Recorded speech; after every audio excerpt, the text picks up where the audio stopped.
네, 이번 시간은 뉴스엔의 파워 인터뷰 코너입니다. 코로나19 재확산으로 정치권에선 2차 긴급재난지원금 지급을 둘러싼 여러 가지 의견, 정말 백가정명의 목소리가 쏟아지고 있습니다. 이런 가운데 민주당의 또 전당대회 다시 앞으로 다가오면서 오늘 지금 이제 투표가 시작이 됐죠. 거대 여당 지도부의 변화를 앞두고 있는데 오늘은 더불어민주당의 최고위원이죠. 이형석 의원과 함께 관련 얘기 나눠보도록 하겠습니다. 어서 오십시오. 네, 어서 오세요. 반갑습니다. 예, 정말 아까 제가 앞서 최형두 의원과도 얘기했지만 예. 확산으로 지금 정말 방역 엄청 신경이 많이 쓰이시죠. 그렇습니다. 예, 여러 군데 신경 쓰여야 돼요. 국회도 지금 최소 인원만 좀 상주하도록 하겠다고 박병석 의장이 또 그렇게 조치를 내리신 것 같습니다. 일단 얘기가 나왔던 그 재난지원금 관련 얘기입니다. 당에서 보니까 여러 얘기가 나오고 있습니다. 보류 얘기에서부터 지급 방식에 관한 얘기까지 나오고 있는데 어떻게 가닥이 잡혀가고 있습니까? 예, 지난 이제 8.15 집회 이후에 코로나19가 전국적으로 확산되면서 지난 금요일 최고위원회의를 마치고 비공개 회의에서 이제 2차 긴급 재난지원금 지급에 대한 논의가 좀 있었습니다. 있었는데 일요일 날 긴급 당정청 회의를 통해서 1차적으로는 지금 2차 긴급 재난지원금에 대한 재원 문제에 좀 고민이 있었던 것 같고요. 그래서 초반에는 조금 이렇게 상당히 조심스럽게 접근했던 것 같아요. 이제 두 번째는 전체적으로 지금 코로나19 확산세를 이번 주말까지 좀 지켜봐야 되는 것 아니냐 하는 그런 조심스러운 또 우려들이 좀 있었던 것 같습니다. 예를 들어서 8월 15일 광화문 집회가 있었고 이게 이제 2주간의 확산이 되기 때문에 이번 주말까지 좀 추세를 지켜보고 이게 확산 추세가 계속 지속된다면 3단계 거리두기까지 그리고 또 거기에 이어서 2차 재난지원금 지급까지 검토해야 될 그럴 필요성이 있는데 아직은 지금 이제 일요일 날 397명이었잖아요, 확진자가. 근데 어제 지금 이제 266명으로 많은 숫자긴 합니다만 다소 지금 200명대로 떨어져 있어서 이 추세를 좀 지켜보면서 하는 게 맞지 않냐 이런 좀 의견들이 있었던 것 같습니다. 그래서 약간 지금 보류한 상태라 이렇게 보시면 될 것 같습니다. 그런데 지금 이제 지급 방식을 두고도 당 내에서 당내 의원들 간에도 전 국민에게 이른바 100% 지급 방식하고 또 상당히 취약을 계층을 중심으로 50% 지급이 오가고 있는데 그렇습니다. 어느 쪽 방향으로 좀 가야 한다고 보십니까?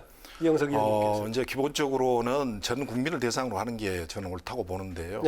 1차 긴급 재난지원금과는 달리 저희들이 3차 추경을 할 때도 이제 보니까 이 세출 예산을 축소해서 할 수 있는 여력이 굉장히 지금 낮기 때문에 그전에 일부는 기존의 세출을 조정하는 거고 나머지 추경하는 거고 조정을 해서 이제 추경을 맞추었는데 심지어는 예를 들어서 뭐 소방청의 소방관들의 트라우마 치료비 같은 게 이제 불용된 예산들을 끌어다가 추경을 하는 그런 지금 3차 추경이었거든요. 뭐 흔히 하는 이야기로 수건을 쥐어짜는 추경이었기 때문에 마른 수건도 쥐어짠다고 그러죠. 이번 이제 2차 추경을 하려면 홍남기 기획재정부 장관도 이야기를 했지만 국채를 발행할 수밖에 없는 입장이기 때문에 국채 발행에 대한 부담 이런 것들을 봤을 때는 전 국민을 대상으로 1차 추경 때처럼 하는 것은 좀 무리가 있지 않을까. 그래서 선별적인 부분도 고민해야 될 필요성이 저 개인적인 의견입니다만 고민해야 될 필요성이 있다. 특히 고려할 사항이 재원 문제군요. 그러니까. 그렇죠.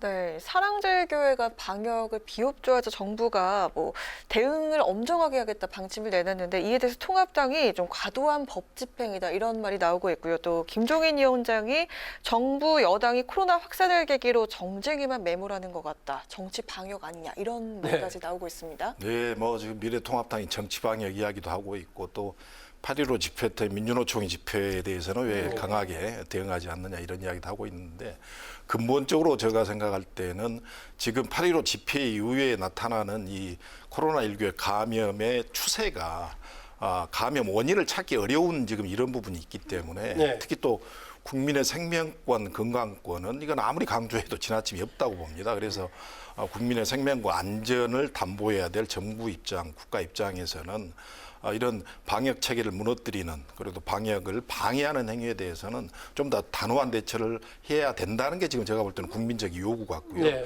거기에 또 맞춰서 대통령께서도 강한 말씀을 해 주셨고 특히 이제 법무부 장관이 방역 방해 행위에 대해서는 엄중하게 대처하겠다 이렇게 하고 있기 때문에 저는 이런 지금 현재 코로나19의 확산 추세를 봤을 때는 당연히 강력한 방역 대책을 강구하는 게 맞다 이렇게 보고 있습니다. 예.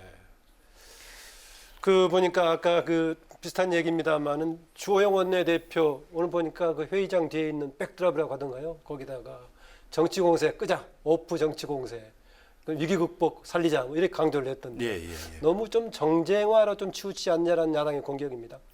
위기 극복을 하자는 것은 동의합니다. 예. 저도 개인적으로는 IMF 이후에 가장 국가 위기 상황이다 이렇게 보고 있습니다. 예를 들어서 작년 7월 10일부터 일본의 무역보복 시작이 됐고 지금도 끝나지 않고 있습니다. 예. 코로나19는 지금 뭐 3단계 거리두기까지 고민해야 될 정도로 그렇죠. 확산되고 예. 있고요. 또 얼마 전에는 예년에 없던 수해 피해로 인해서 엄청난 지금 복구 또 국민들의 그렇습니다. 어려움이 따르고 사람들이 있기 홍수 때문에 끝나니까 코로나 재확산됐다 그러니까 이런 또 얘기가 뭐 저 있죠. 비바라는 태풍이 또 올라온다고 그렇습니다만요. 하고 있고 그래서 지금 전체적인 국가의 여러 가지 경제적인 상황 또 사회 전반적인 상황은 제가 볼 때는 IMF 이후에 못지않는 그런 위기 상황이다 이렇게 보기 때문에 저는 여야가 좀 한 목소리로 어려울 때는 같이 협치의 그런 어떤 정치의 모습 그런 협치의 리더십 이런 걸 보여줄 필요가 있다. 그런 김종인 비대위원장이나 주호영 원내대표에게 저는 좀 부탁을 드리고 싶습니다. 네, 이영석 최고위원이 지역구가 광주 북구을이죠. 예. 북구을인데 조금 전에 통합당의 최형두 위원재가 인터뷰할 때 이제 통합당이 최근에 호남을 향해서 적극적인 행보를 보이고 있다. 예. 제가 그런 질문을 했습니다만 5.18 묘역 앞에서 김종인 비대위원장 무릎 꿇고 상당히 그 절절한 모습으로 지금 이렇게 그 사과를 했었는데 예. 어떻습니까? 그 지역에 바로 북구면은 관련된 지역이 예, 뭐 저 바로 인근 지역에 5.18 예. 국민묘지가 있습니다. 예. 예. 저도 이제 그 모습을 봤는데요. 김종인 비대위원장께서 무릎을 꿇고 5.18 영령 앞에 사죄한 것은 제가 기억해 보면 예. 보수당의 대표가 그렇게 사과한 건 처음 있는 일이어서 네. 저는 그 진정성이 굉장히 진정성이 있다면 굉장히 바람직한 모습이다 이렇게 보고 있고요. 예. 특히 이제 5.18과 관련돼서는 미래통합당의 전신인 자유한국당의 전 의원들이 예. 국회 내에서까지도 이걸 폄훼하는 그런 왜곡하는 그런 토론회를 해서 굉장히 광주 시민들뿐만이 아니고 전 국민적 공분을 샀던 일이 있지 예. 않습니까? 지목받았던 3명의 의원들이 있었어요. 그렇죠. 예. 김진태 의원, 김술래 의원, 이종명 의원이었는데 이제 그런 어떤 자유한국당 그리고 이제 지금 미래통합당의 과거의 모습들과는 이제 변화된 모습을 보이겠다 하는 측면에서는 네. 저는 긍정적으로 봅니다. 대신 이러한 진정성이 담보되려면 저희 당에서 지금 추진하고 있는 5.18 역사 왜곡 처벌법 그리고 또 5.18 진상규명 특별법 개정안 이런 부분에 대해서 미래통합당이 이제는 전향적으로 같이 동의하고 참여하는 모습을 보인다면 네. 그렇다면 이제 광주 시민들께서도 김종인 대표의 그런 진정성을 인정할 수 있을 텐데 그날 또 인터뷰하는 모습을 보니까 그런 부분에 대해서는 뭐 당론을 좀 모아봐야 된다 이렇게 약간 말끝을 흐리셔서 앞으로 좀 법안이기 지켜봐야 때문에 될 구체적인 좀 내용을 예. 봐야 되는 거 아니겠습니까? 그럴 수는 있겠습니다만 좀 지켜봐야 될 필요성은 있을 것 같습니다. 네. 네, 덧붙이자면은 또 최고위원께서는 5.18 관련 입법 실현에 누구보다 앞장서고 계신데요. 통합당의 새 정강 정책에 네. 5.18 정신까지 담아냈습니다. 이 예, 부분 예. 어떻게 보시는지요? 그런 거 놀라운 변화가 저는 있다 뭐 보이긴 굉장히 합니다만. 긍정적으로 보고 있고요. 네. 어쨌든 미래통합당이 이제 자신들의 과거의 모습으로 저는 돌아가는 거다 이렇게 봅니다. 왜 그러냐면 5.18 민주화운동 특별법이 만들어진 게 김영삼 대통령 때 만들어졌지 않습니까? 그랬죠. 예, 예. 95년도에. 그리고 국립묘지로 승격한 것도 97년이었고요. 그래서 어떻게 보면 미래통합당의 당대표고 배출했던 대통령께서 만든 그 집권 시기에 했던, 5.18의 역사적 의미를 본인들이 이제 부정하고 거부해 왔기 때문에 지금 미래통합당이 정강 정책에 넣는 이런 모습들은 과거에 이제 미래통합당의 본 모습으로 돌아간다 저는 그렇게 봅니다. 예, 그런 점에서는 지금 이제 김종인 위원장을 중심으로 한 통합당 행보를 더 적극적으로 뭔가 진정성을 보이도록 오히려 민주당 쪽에서 끌어들이는 게 의미가 있지 않을까요? 조금 예, 뭐 그런 노력들도 좀 저희들도 너무 비판적으로 하겠습니다. 보기보다는 예. 예, 저희들도 지금 이제 5.18 역사왜곡 처벌법과 그리고 5.18 진상규명 특별법 같은 경우는 당론으로 지금 이제 처리를 하는 것으로 의견을 모았기 때문에 이런 부분을 미래통합당과 전향적으로 서로 협의하고 논의하는 그런 과정들을 보여주는 게 필요하다 그렇게 네. 생각합니다. 보니까 우리 이영석 의원께서는 그 두 지도부 체제에서 최고위원을 하셨네요. 예, 예. 네. 그러니까 이제 이번 전대까지 하시고 전대 이번엔 출마 안 하셨죠? 예, 이제 8월 29일이면 한 32개월의 최고위원직을 이제 어, 그만두게 네. 그랬는데 그동안에 지도부에 참여하시면서 가장 보람 있었던 일, 또 여기까지 조금 더 역할을 했어야 되는데 부족한 부분 어떤 걸 꼽을 수 있겠습니까? 뭐 저희들은 정치를 하기 때문에 뭐 이제 지도부에 있으면서 가장 보람됐던 일은 선거 승리라고 이야기할 수 있겠죠.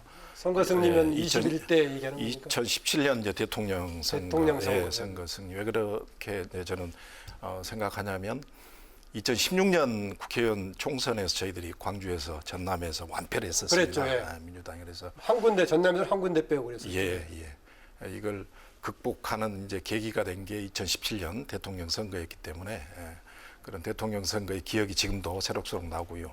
또 특히 이제 2020년 총선에서 저희 당이 역대 가장 많은 의석수를 확보하는 이런 선거를 치룬 게 제가 최고위원으로 이렇게 선거로 있으면서 보자면은 그 지방선거에서 상당히 지방선거 때는 제가 최고위원 안 하고 있었습니다. 네. 그러셨군요. 네, 또 바로 다음 민주당 차기 지도부가 재보궐도 있고 지방선거도 대선도 있고 빅 이벤트를 진두지휘하는 중책을 맡게 되는데 그렇습니다.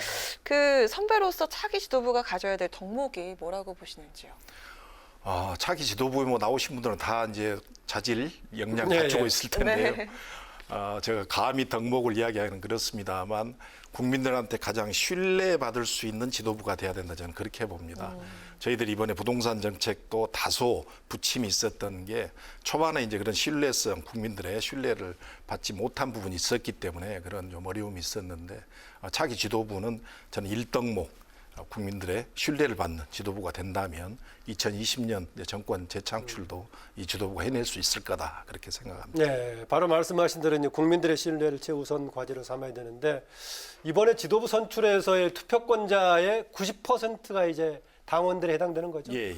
그러다 보니까 이제 당의 중심에 너무 호소하는 경향이 있기 때문에 약간은 강경의 목소리가 전대 과정에서 부각되는 거 아니냐 이런 지적도 있습니다. 네, 그럴 수는 있습니다. 그런데 이제 저희들이 권리당원제를 시행을 하면서 네.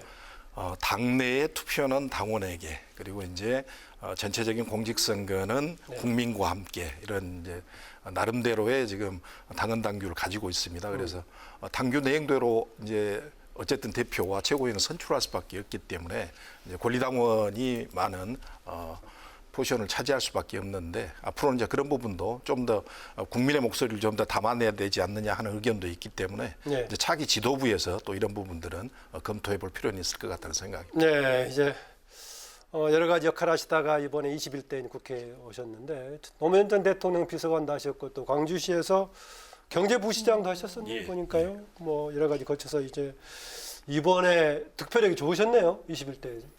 예, 전국 최다 득표했었습니다.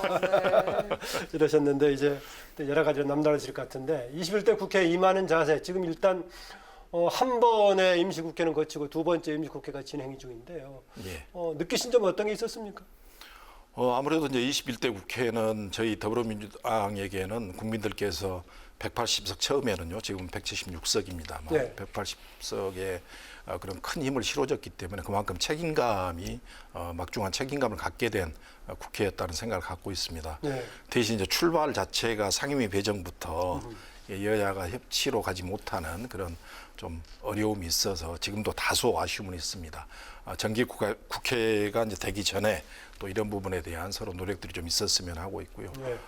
앞으로 이제 국민들이 바라는 그런 여야가 협치하는 상생하는 그런 정치의 모습들을 통해서 지금 현재 위기 상황을 극복할 수 있는 그런 국회의 모습을 보여주면 좋겠다는 생각입니다. 예. 마지막으로 이제 이번 국회에서 꼭 이루고 싶은 목표 또 향후 의정 활동 계획 좀 들으면서 마무리하겠습니다.